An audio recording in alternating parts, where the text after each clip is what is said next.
से लेट हो जाता है जीजी। अब चला जल्दी से, लेट हुआ तब आता है। सब चला गए गांव गढ़ी का, अपन ही लोग रही गवागा खाली। चलो जीजी चलाओ। अरे देखी नहीं तारे सबका नहीं भूख लागत है त केहू का भूख नहीं लागत है। अरे जात है इतना दूर पैदल जाबे त भूखी प्यासी रहबे त कैसे परगवा फनाई। खा पिए त ताकत लागी, इही नाते खाए पिए का कुल बंदोबस्त करत रहन, इही में लेट होई ग हो। ये बड़की जीजी इतना परेशान हुआ का तुम्हें जरूरत नहीं रहा। भोलेनाथ का प्रसाद हर 2 घंटा पे मिला था जीजी खाए पिए का।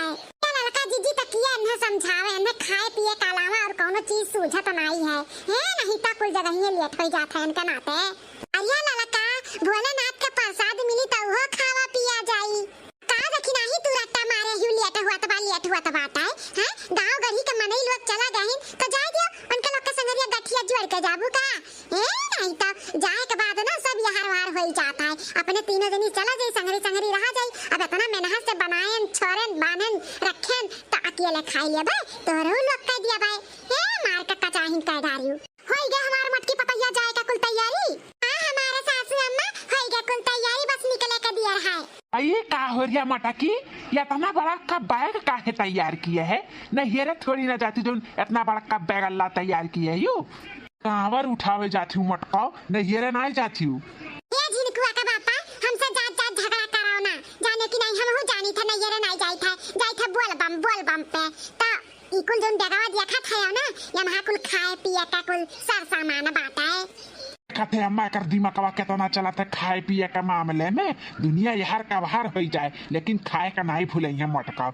एक ठू बैगवा तैयार कर लिए खाली खाए का। अरे बनवारी बेटा अपने खाए पिए का हमार मटकी पतैया ध्यान रखत थी तो अच्छी है बात है ना। जात ही बोल बम पे तो बंदोबस्त कई के लेके जाती तो अच्छे बात बाय। अब के जे चलाओ अब तो रखी था जिनकुआ का बापा। खुश रहो, चलो बोल बम का कवरिया उठाई लिहू भोलेनाथ का कृपा से। अब तनी पैदल जाबू ना उतने दूर तकिया जन तहार चर्बिया कम हो जाए। अरे जिनकुआ का बापा हमार चर्बिया कम हुआ है ना। सपना देखा सपना 7 जन्म तक हम ऐसे रहा भाई। तो रखी था सासू अम्मा सुनो हमार मट्टा पतो है। अच्छे जाओ अच्छे आओ। ठीक है अम्मा, आज इनको का बापा चली था। हम दोनों जने अपन खाए पिए का ध्यान दिया ठीक है। ये मटका तू जाओ, हमारे सबका टेंशन ना लियो खाए पिए का, तू जाओ। चलो लड़का देखी ना खड़ी ना रहो, चलो जल्दी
भोला के लीन में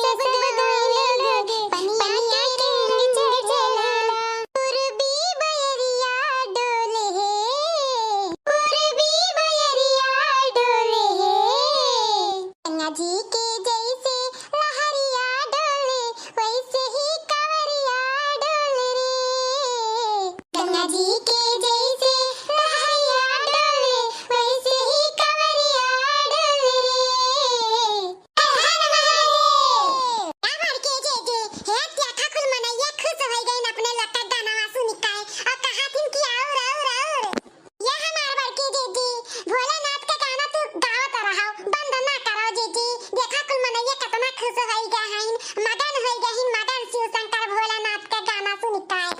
ठीक है लड़का देखी ना, अपने लोग जब तक पहुंच नहीं जावा जाए तब तक मुंह बंद नहीं हुई। हाँ ऐसे भोलेनाथ का भजन कीर्तन करत चला जाए। जी हाँ गाओ गाओ। भोला कनवा में डमरू बजावे सखी, रात भर जगावे सखी ना। भोला कनवा में डमरू बजावे सखी, रात भर जगावे सखी ना।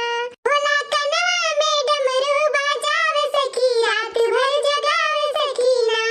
गले से पवन की माला तान बिछो सोहाला, गले से पवन की माला तान बिछो सोहाला। अपने जटवा से गंगा बरसावे सखी, रात भर